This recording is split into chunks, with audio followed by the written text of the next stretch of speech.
Atos 9, a partir do primeiro verso até o verso 19. Saulo, respirando ainda ameaças e morte contra os discípulos do Senhor, dirigiu-se ao sumo sacerdote e lhe pediu cartas para as sinagogas de Damasco, a fim de que, caso achasse alguns que eram do caminho, assim homens como mulheres, os levassem presos para Jerusalém. Seguindo ele estrada fora, ao aproximar-se de Damasco, subitamente uma luz do céu brilhou ao seu redor. E caindo por terra, ouviu uma voz que lhe dizia: Saulo, Saulo, por que me persegues? Ele perguntou: Quem és tu, Senhor? E a resposta foi: Eu sou Jesus, a quem tu persegues. Mas levanta-te e entra na cidade, onde te dirão o que te convém fazer. Os seus companheiros de viagem pararam emudecidos, ouvindo a voz, não vendo contudo ninguém. Então se levantou Saulo da terra e, abrindo os olhos, nada podia ver. E guiando pela mão, levaram-no para Damasco. Esteve 3 dias sem ver, durante os quais nada comeu nem bebeu.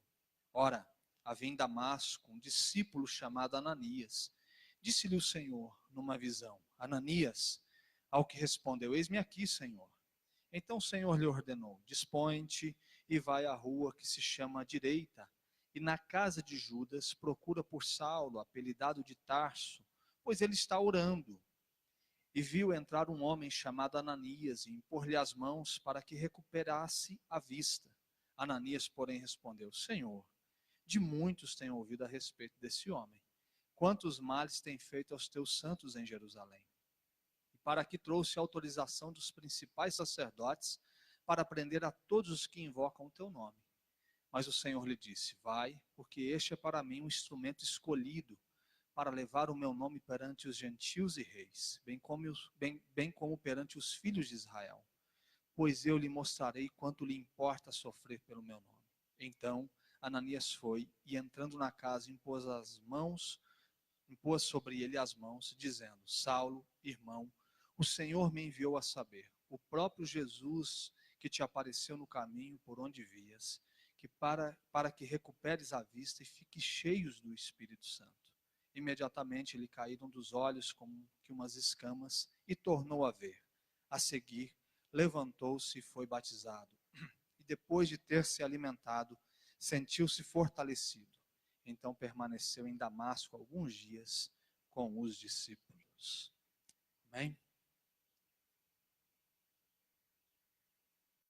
Esse é um texto que, ao pensarmos sobre conversão, ele jamais deve sair da nossa memória. Isso é um relato claro do que significa ser convertido pelo Senhor, ser transformado pelo Senhor. Como Lucas está nos dizendo, nós estamos diante de um fariseu, um homem zeloso pelas leis de Deus. E esse zelo intenso que ele tem pelas leis de Deus faz ele ter uma agenda como essa.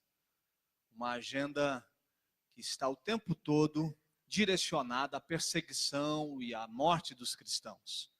Ele está saindo de Jerusalém, que é o ambiente onde os cristãos estão habitando, porém, por causa do medo, da perseguição, desse processo de morte e prisão que está acontecendo em Jerusalém, eles estão se afastando para Damasco. E Paulo, percebendo essa rota acontecendo na vida dos cristãos, chega para os principais sacerdotes e diz: eu gostaria que você me desse carta para que eu pudesse prender e destruir aqueles que são do caminho, que era a maneira como os discípulos de Jesus eram conhecidos. Provavelmente, Jesus era um personagem que já havia sido feito parte das conversas de Paulo, porque ele é discípulo de Gamaliel, é um homem que pertence à escola farisaica chamada escola de Hilel, uma escola mais liberal, que quando eles estavam ali fazendo uma pesquisa sobre o que faria, sobre os discípulos de Jesus, qual era o comportamento dos fariseus diante daqueles que estavam se convertendo, ele dá a seguinte sentença: se essa obra for do Senhor, ela vai prosperar, mas a gente não precisa ficar indo atrás desse povo, a gente não precisa ficar tentando matá-los, vamos deixar o negócio acontecendo, por causa da sua própria escola liberal que permitia isso acontecer. Os fariseus têm o seu lado negativo, aquilo que Jesus denunciou como um sepulcro caiado, que por fora tem uma aparência muito bela, bonita, mas por dentro não tem conexão com a vida, o que eles falam não tem conexão com o coração deles, mas ao mesmo tempo tem um zelo excessivo, e é isso que está impulsionando Paulo a perseguir os cristãos.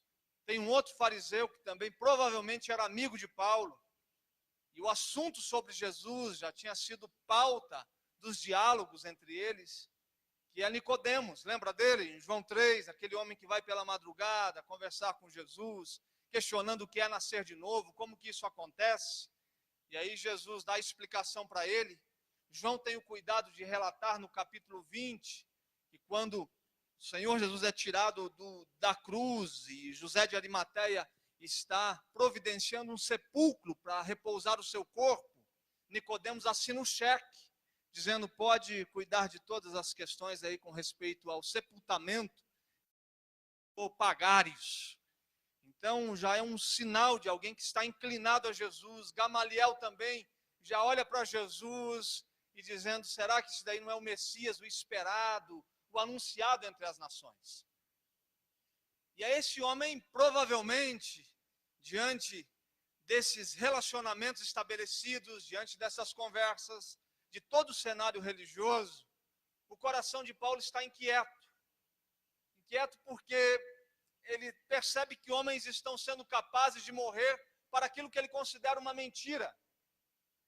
Homens estão sendo capazes de serem açoitados, destruídos, seus sonhos perdidos, e ele considera a morte desses homens uma morte tola, porque eles estão morrendo por uma mentira. Mas a cada pessoa presa, a cada pessoa apedrejada, a cada pessoa que sofre por causa de Jesus, aquilo se torna um grilhão na consciência de Paulo, dizendo para ele: será o que você está fazendo é correto? Se você olha para uma página anterior da Bíblia, você vai ver qual era a agenda dele, o compromisso religioso deste homem. No verso 3 do capítulo 8, você vai ver: Saulo, porém, assolava a igreja. Era esse homem que num culto como esse, ele chegava sem restrição alguma e dava um chute naquela porta e dizia: ou vocês negam ou serão presos. E quem não negasse aqui, ele prendia. E se não negasse preso, ele matava. Ele entrava sem nenhum tipo de impedimento aqui e pegava qualquer um pela garganta e dizia: ó, o que vocês estão fazendo é uma loucura, eu preciso acabar com vocês. Continua ainda no verso 3 do capítulo 8, entrando pelas casas. De repente, na sua casa, você decidia estudar a Bíblia, falar de Jesus, convidava um ou outro irmão.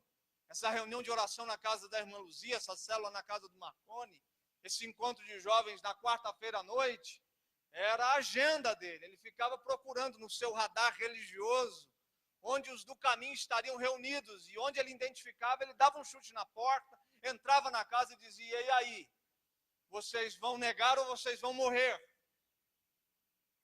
Porque o texto diz: arrastando homens, extremamente violento, é alguém que está pegando pelas mãos e levando à força mulheres, sem nenhum tipo de procedimento, com essa fragilidade feminina. Ele pega também e arrasta, e ele joga no cárcere, dizendo: a hora que vocês decidirem negar, eu abro isso daqui. Esse é o espírito, esse é o coração. E de repente, Jesus o converte. Ele se encontra com Jesus, não porque ele quer se encontrar, mas é um encontro que se abre a partir de uma iniciativa do próprio Deus. E esse encontro faz Paulo se livrar do seu passado e começar uma nova vida. E aqui é o primeiro fato sobre o que é a verdadeira conversão.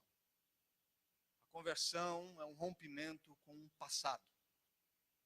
É um encontro com uma pessoa que faz com que um novo homem e uma nova mulher surja a partir dessa nova pessoa que se encontra com a gente. A conversão não é um encontro com uma religião. A conversão não é um encontro com um culto. A conversão não é um encontro com uma filosofia religioso. Conversão é um encontro com uma pessoa chamada Jesus Cristo de Nazaré. Isso é conversão. Isso tem a ver com o próprio Jesus que se mostra, que se revela. Você percebe que não há nenhum cenário propício para o encontro. E a gente chama isso de conversão. A partir de uma nova aliança, surge um novo homem, com um novo coração, vivendo um novo mandamento. É um mistério inexplicável de um novo homem que surge na sala da sua casa, no comportamento com a sua esposa, na maneira de educar os seus filhos, da forma de enxergar o mundo, com valores diferentes no seu coração. Um novo homem deve surgir. É um mistério que a gente não consegue explicar. É um processo que a gente não consegue construir.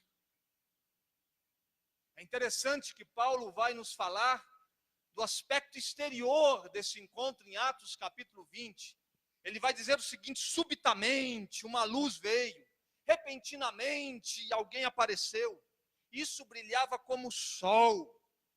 Ele vai dizer isso no capítulo 26 de Atos. Na carta aos Filipenses ele vai falar de uma atração. Ele estava pronto para perseguir e de repente ele foi perseguido por aquele que ele perseguia. Aquele que ele desejava com todas as forças do seu coração se apareceu para ele.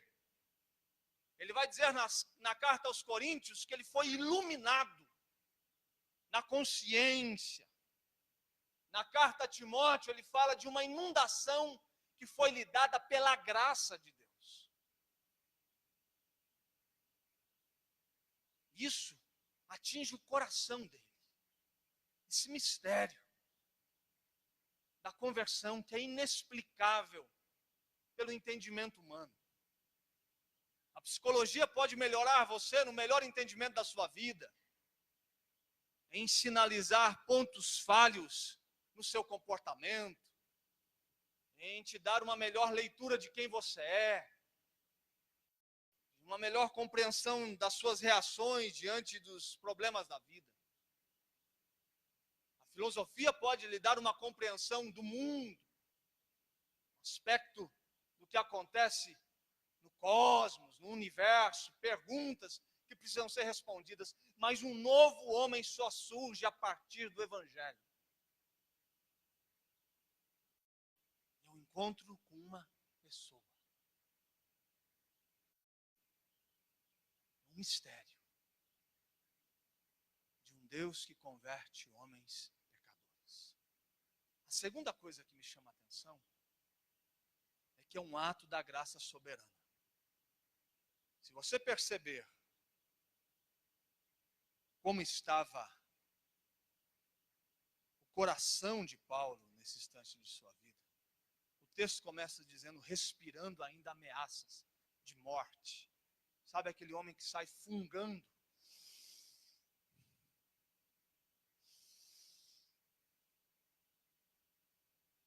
No original, é como se fosse um leão voraz querendo a sua presa. É alguém com sangue no olho. Um dos adeptos da tropa de elite estava com a faca na caveira. Ele está saindo para matar. Ele está respirando. Está exalando o desejo de ver um do caminho sangrando na sua frente. Um sniper da religião. Procurando o primeiro cérebro daqueles que são do caminho. Esse é o desejo. Não há nele nenhuma disposição para se converter. Ele não está saindo de casa para um culto público. Ele não está saindo de casa para ouvir um sermão de Pedro. Ele não está indo para um encontro religioso. Ele não está indo para um grupo pequeno de estudos bíblicos. Ele não está indo para uma reunião de oração. Mas de repente, o próprio Cristo, soberanamente, aparece para ele e o chama para si. E diz que ele é um servo dele, totalmente divino. Seus olhos são tomados por uma luz que gera nele a cegueira. As suas defesas são estilhaçadas pelo poder da presença de Jesus. As suas barreiras no coração são quebradas.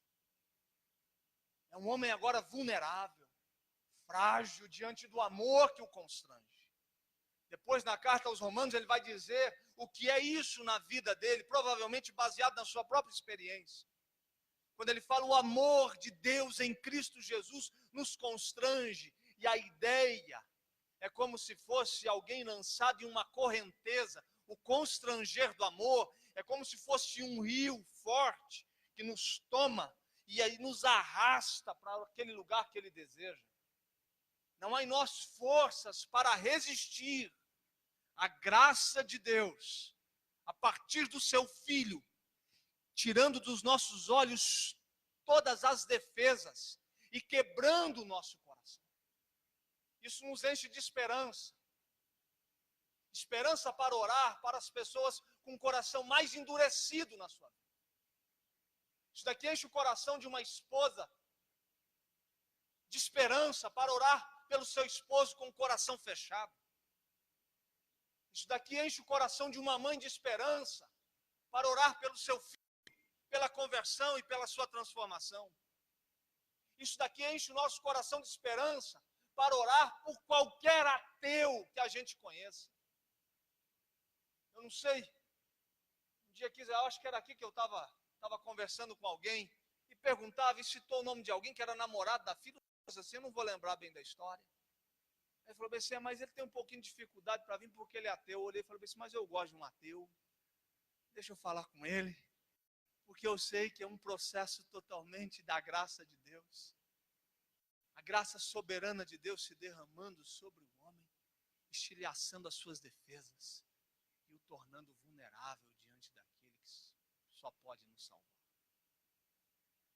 Amém? É isso que ele vai dizer. Olha quando ele relata esse processo na carta aos Gálatas, o primeiro capítulo.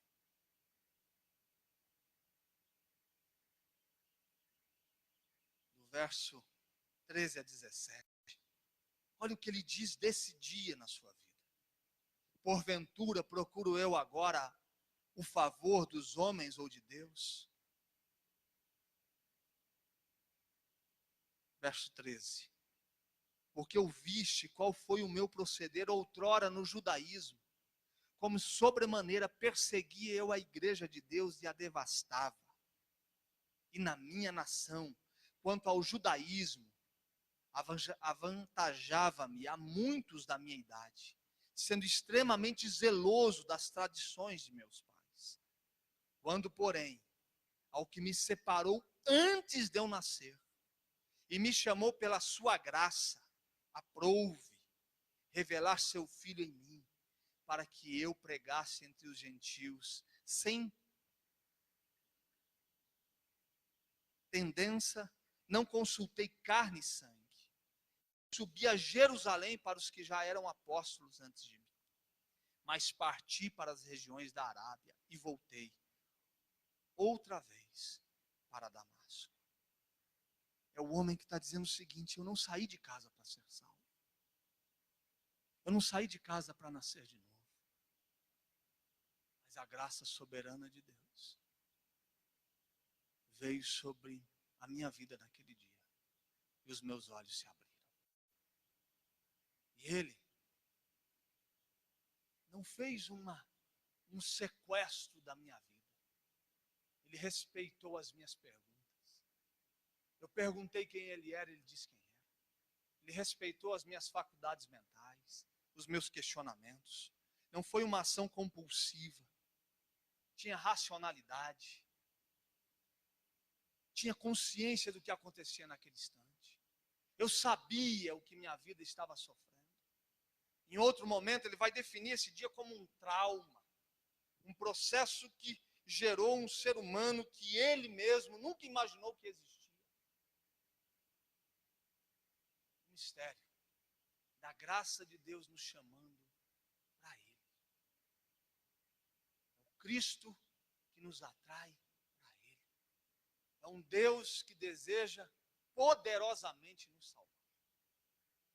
A outra coisa da conversão é que é um processo que se inicia por Deus, que acontece unicamente pelo Senhor, e Ele assume toda a responsabilidade, que é o encontro com uma pessoa, ao mesmo tempo, Ele convida a gente para participar disso. Ele coloca gente ao nosso lado para que a gente possa ter uma melhor compreensão daquilo que está acontecendo. E essas pessoas servem tanto para nos dar clareza de tudo aquilo que acontece, ao mesmo tempo tem como finalidade nos humilhar diante desse coração arrogante e orgulhoso que a gente carrega.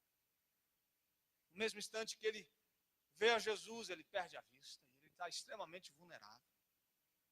Aquele homem que sai de casa como um leão voraz, agora está sem condições de dar um passo.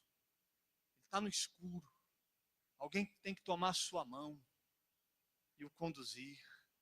Alguém tem que dizer a ele, calma, que está tudo sob controle. As pessoas que estão ao seu redor, cumprindo essa agenda de perseguição dos discípulos que estão saindo de Jerusalém em direção a Damasco, tomam pela mão e falam, calma, a gente está aqui. Nesse mesmo instante, o Espírito de Deus visita um homem chamado Ananias e fala, Ananias, é o seguinte, eu tenho uma tarefa para você. Fala, qual é? Ele fala, você vai encontrar com o Paulo. Ele fala, o senhor não está enganado? É o Paulo que eu estou pensando? Não é o Paulo que você está pensando. É aquele um que acabou de participar do apedrejamento de Estevão, é esse mesmo. O senhor está surdo? O senhor está ouvindo o que a gente está ouvindo falar dele aqui? O senhor está percebendo? O senhor já deu uma sondadinha nele nesses dias atrás aí? O senhor está querendo salvar Paulo ou está querendo acabar com a minha vida? O que o senhor está querendo? Não, Ananias, fica tranquilo. Ele está orando. Está na casa à direita. Você vai lá. Coloca as mãos sobre ele. E o Espírito se derramará sobre este homem. Conversão é uma responsabilidade de Deus. É um processo totalmente do Senhor no coração do homem. Ao mesmo tempo que este homem se torna tão vulnerável e tão dependente daqueles que já conhecem o seu Senhor. Por isso que a conversão nos lança para a comunidade. Por isso que a conversão faz você pertencer a uma igreja. Por isso que a conversão faz com que você tenha a necessidade de alguém te tomar pela mão e te ensinar a dar os primeiros passos na sua jornada. A conversão gera na gente esse entendimento de paralisia e alguém precisa dizer para a gente o que a gente tem que fazer depois desse encontro transformador com a graça de Jesus. E aí Deus vai apresentando as pessoas que nos ajudarão nessa jornada. Deus vai nos apresentando Ananias na nossa vida. Gente que colocará as mãos nas nossas cabeças e nos abençoará. Que o Espírito Santo nos ensinará a partir da sua vida. Gente que nos ajudará no entendimento do Evangelho a partir da sua própria história. Ninguém que se converte, se encontra com Jesus, sai andando pela vida sem ser alguém interdependente de alguém do corpo, da comunidade. Isso é extremamente importante num tempo onde o maior movimento religioso que se estabelece no país e cresce é chamado de desigrejados. Que até 2000 não existia. Em 2010 nós tínhamos ali 2, 3%. E agora nos últimos anos foi sinalizado que foi o maior crescimento de 800% de gente que está dizendo que se encontrou com Jesus, mas não precisa ser guiado por mais ninguém, não precisa de nenhum Ananias na sua vida, não precisa que ninguém o ajude nos seus dilemas, a compreender com clareza aquilo que se estabeleceu de forma extraordinária no seu coração. Conversão também é um processo de humilhação de Deus nas nossas vidas diante dele e diante das pessoas. É um coração que se quebranta e pede para ser ajudado por pessoas que estão ao nosso redor. Não existe uma conversão que te afasta da vida comunitária. E a gente que já vive igreja, já sabe que a igreja, os nossos olhos devem estar abertos para aqueles que Deus está encontrando nas esquinas dessa cidade, nas ruas dessa cidade. O Espírito tem trazido para que a gente possa orar por eles e dar a eles a clareza de tudo aquilo que está acontecendo com eles no coração, que muitas vezes não é bem entendido. Uma outra coisa que me chama a atenção é que quando Ananias está sendo direcionado pelo Senhor para aquilo que deve acontecer, ele fala: você vai bater na porta da casa à direita, vai ter um homem chamado Paulo, e esse homem vai estar orando. Que coisa, não? Ele está de joelho dobrado. Ele está confessando que ele não tem condições mais de resolver sua vida. É um homem que se encontra com uma outra pessoa e compreende que a relação agora se estabelece com essa outra pessoa através da oração. Gente convertida ora. Gente convertida lê a Bíblia. Gente convertida dobra os seus joelhos.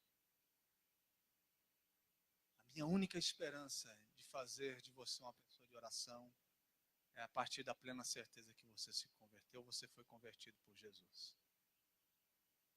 Porque se isso não aconteceu, você não ora. Se isso não aconteceu, você não valoriza a palavra do Senhor. Somente gente que foi convertida por Jesus dobra os seus joelhos e passa a orar. Você nunca vai me ver aqui dizendo que você tem que orar, porque assim, esse negócio, ou você sabe que é isso, ou você nunca vai saber. Você nunca vai me ver colocando um peso sobre a sua vida, dizendo que você tem que orar tantas horas por dia, ou que você tem que ler a Bíblia, ou você faz isso, porque Jesus Cristo te converteu, ninguém vai te fazer. Ou você aprende a dobrar os seus joelhos, porque você tem um encontro com a pessoa de Jesus, ou ninguém vai fazer você dobrar os seus joelhos.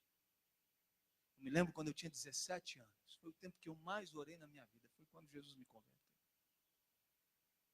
Eu tinha dia de orar 3 horas, meses eu passei orando 3 horas por dia. Era a coisa que eu mais amava.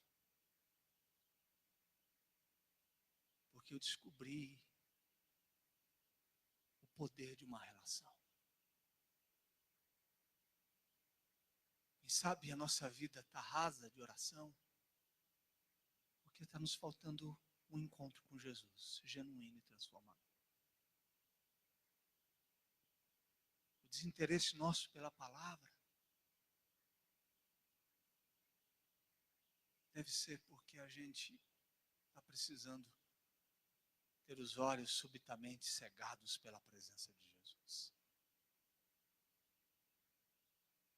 Esse homem, a sua primeira agenda depois do encontro com Jesus é a oração. E não é aquela oração para que a gente chegue diante dele para contar problema. Não é apertar um botão de emergência da vida. É a oração como um ambiente de relação. Um ambiente de encontro. Encontro do nosso coração com o coração do nosso mestre. É um ambiente que muitas vezes é tomado pelo silêncio e possuído por uma presença. Essa presença que ele sabe que eu estou com ele. E eu sei que ele está comigo. E a gente já não precisa falar tantas coisas. Um relacionamento conjugal, muitas vezes, Isso pode ser experimentado, o poder da presença. De vez em quando o dia não tem tantos conflitos, a gente chega à noite, deita, troca duas, três palavras, ou às vezes o silêncio toma conta. Mas de repente, diante daquele silêncio, quem sabe uma mão do esposo toca a mão da esposa. Um aperto acontece. O que um está dizendo ao outro, eu estou aqui. A oração é essa certeza da presença. Eu sei que Ele está ali. E Ele sabe que eu estou ali. Um dia um jornalista ficou olhando para a Madre Teresa de Calcutá, horas deitada em oração. Quando ela se levanta, ele se aproxima e pergunta a ela, o que você estava fazendo? Ela disse, orando. E ele perguntou, o que você disse a Deus? Ela falou, nada. E o que ele te disse? Ela falou, nada. Mas o que é isso? Ela falou bem assim, a gente estava junto. A gente estava junto. É esse homem que quer estender a relação que acontece no caminho de Damasco para o quarto da sua casa, para o lugar onde está hospedado. O encontro com Jesus é extraordinário e o mistério do coração é tão grande que a gente quer estender isso para a vida. Eu quero que isso que aconteceu nesse dia da minha história aconteça de maneira permanente na minha jornada. E como isso vai acontecer? Como esse encontro misterioso de uma luz me cercar pode ser permanente no decorrer dos meus dias, a partir de uma vida que dobra os seus joelhos e ora. A outra coisa que me chama a atenção sobre conversão é uma mudança de sentimentos, de afetos. Você olha para um homem que sai de casa carregado de ódio, dominado pelo ódio, querendo matar alguém. A conversão faz esse homem ser dominado pelo amor, se entregar por amor e já não matar mais ninguém, mas ter total disposição em morrer por alguém. É um homem que sai de casa para provocar sofrimentos, mas quando Cristo converte, ele tem a disposição de sofrer por alguém. É um homem que sai de casa carregando nas mãos o punhal, mas depois de ser convertido pelo Senhor, todos os seus armamentos de defesa são jogados ao chão e ele é dominado por algo que depois ele vai definir como fruto do Espírito. Os sentimentos mudam. A gente passa a perdoar. A gente inicia um caminho de amor. Depois ele vai escrever na carta aos Coríntios o maior poema de amor. Alguém que era dominado pelo ódio, pelo um desejo de vingança, que olhava para o outro como um inimigo e vivia a vida como um leão voraz à procura das suas presas. Mas os seus afetos são mudados. Conversão faz a gente amar quem a gente não amava. Faz a gente perdoar quem a gente não perdoava. Faz a gente exercer misericórdia para quem a gente não exercer misericórdia. Faz a gente sofrer por pessoas que a gente causava sofrimento. A conversão faz isso. Jesus pode transformar os nossos afetos. E para a gente orar, conversão nos dá um senso de propósito, um sentido para a vida, de significado, direção. A gente sabe para que a gente vive. A gente sabe para que a gente existe. Um senso de responsabilidade com o mundo. No verso 15 de Atos 9.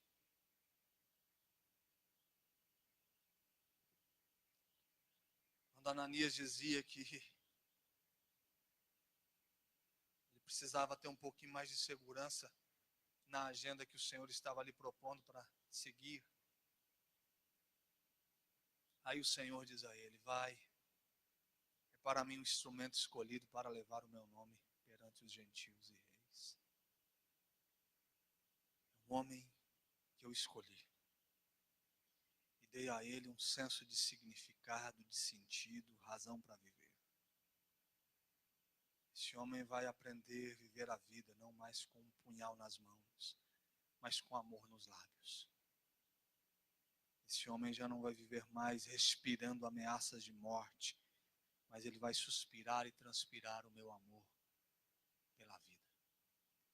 Esse homem não é mais alguém que vai provocar sofrimentos, mas é alguém que vai sofrer. E ele não vai negar o sofrimento. Ele vai se permitir sofrer. Ele não vai murmurar, ele vai compreender o sofrimento. Em Romanos ele vai dizer isso. Quando ele fala de todas as situações das mais adversas, ele vai falar da fome, da nudez, da espada, da perseguição, da doença. E ele vai dizendo dos relatos mais difíceis, existencialmente falando. Mas ele fala que o amor de Deus o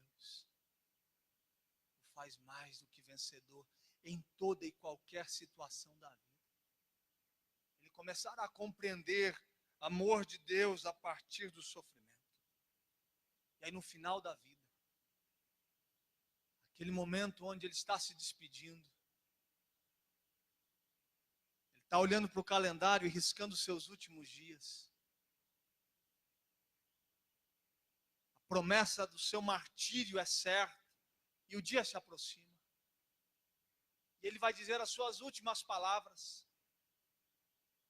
Ele vai dizer o que foi a sua vida depois de Atos 9. Ele vai falar o que significa ser convertido pelo Senhor. E a gente pode ir para a segunda carta a Timóteo, capítulo 4, dos versos 6 ao verso 8. Ele sabe que o dia se aproxima. Aí ele fala: quanto a mim, estou já sendo oferecido por libação, e o tempo da minha partida é chegado. Olha só, combati o bom combate, completei a carreira, guardei a fé. Já agora a coroa da justiça me está guardada, o qual o Senhor, reto juiz, me dará naquele dia. E não somente a mim, mas também a todos quantos amam a sua vinda. Alguém que soube viver. Alguém que soube viver a vida. Alguém que soube o que realmente faz sentido, quais são os combates que devem ser travados, quais são as lutas que devem ser experimentadas. Em Atos capítulo 20, no verso 24, novamente ele vai falar desse senso de significado e de sentido. Depois de Atos 9, porém em nada considero a vida preciosa para mim mesmo, contanto que complete a minha carreira. Qual é o valor da vida? Se não em viver diariamente o propósito de Deus para a sua história? Será que o valor da vida está em você acumular inúmeros bens? Será que o valor da sua vida está em você cada vez mais possuir e ter e ter? Será que a sua vida é preciosa porque nela se cumpre o propósito de Deus e a carreira do Senhor?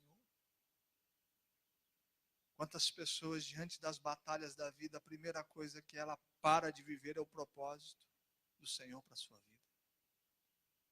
Quantas pessoas diante dos dilemas da vida, a primeira coisa que ela abre mão é a agenda que faz com que ele viva a carreira do Senhor na sua história? Quantas pessoas estão cansando, estão dizendo que essa carreira que tem a ver com o propósito do Senhor é uma carreira secundária, o que importa é minha carreira profissional, o que importa é minha jornada. Mas ele está dizendo, contanto que complete a minha carreira e o ministério que recebi do Senhor Jesus Cristo. O significado da vida dele. O sentido que ele deu para a sua vida depois de Atos 9. Foi entender o que Jesus queria da sua vida e viver para isso. Conversão é um senso de direção.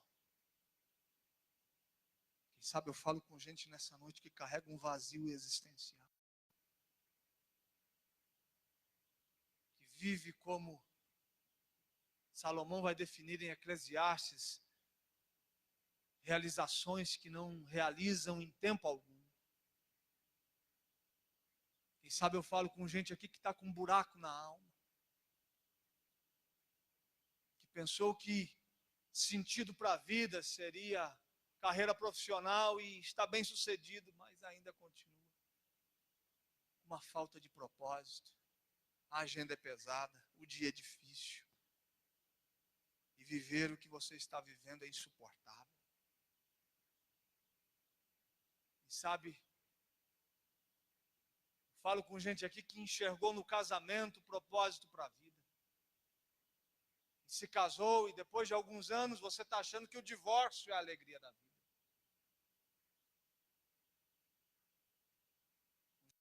Que a maternidade, a paternidade lhe daria senso, sentido para a vida. E de repente você teve o filho e ele se tornou um fardo e não um sentido, significado.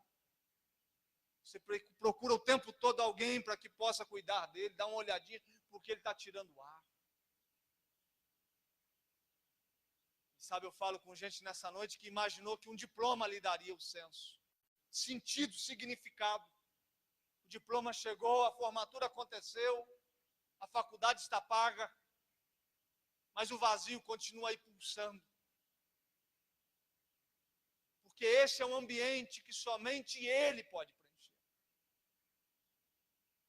Somente ele tem o poder de nos transportar da morte para a vida. Somente ele tem uma carreira que ninguém pode destruir. Uma corrida que somente ele pode traçar o trajeto. Uma premiação que não é corruptível. Uma coroa que não se destrói com o tempo, que se não aniquila com os dias, mas é por uma premiação incorruptível. Uma coisa que o tempo, o dinheiro, a hora e o lugar não pode destruir. Somente a conversão dará a você significado para viver os seus dias. Somente um encontro com a pessoa de Jesus Cristo lhe dará certeza de como deve ser a sua agenda. E quem sabe daqui a alguns anos, não demorará muito, em poucas décadas, todos nós teremos o mesmo dia que Paulo estava tendo na carta a Timóteo, no capítulo 4. E que você possa dizer nesse dia: eu combati o combate. Eu fiz o que Deus queria que eu fizesse no mundo. Eu cuidei de quem Deus queria que eu cuidasse. Eu amei quem Deus queria que eu amasse. Eu servi quem o Senhor queria que eu servisse. Eu ajudei quem o Senhor queria que eu ajudasse. Eu amei quem o Senhor queria que eu amasse. Eu me entreguei para quem Ele queria que eu me entregasse. Eu cuidei de quem Ele me deu para cuidar. Eu combati. Eu lutei a luta que Ele mandou lutar. E a minha fé não se perdeu. Eu guardei a certeza que Ele me deu no dia que Ele se encontrou comigo. A fé está aqui. Agora, tem uma coroa. E eu só quero viver o dia desse encontro. Eu vivi a vida que Jesus me chamou para viver.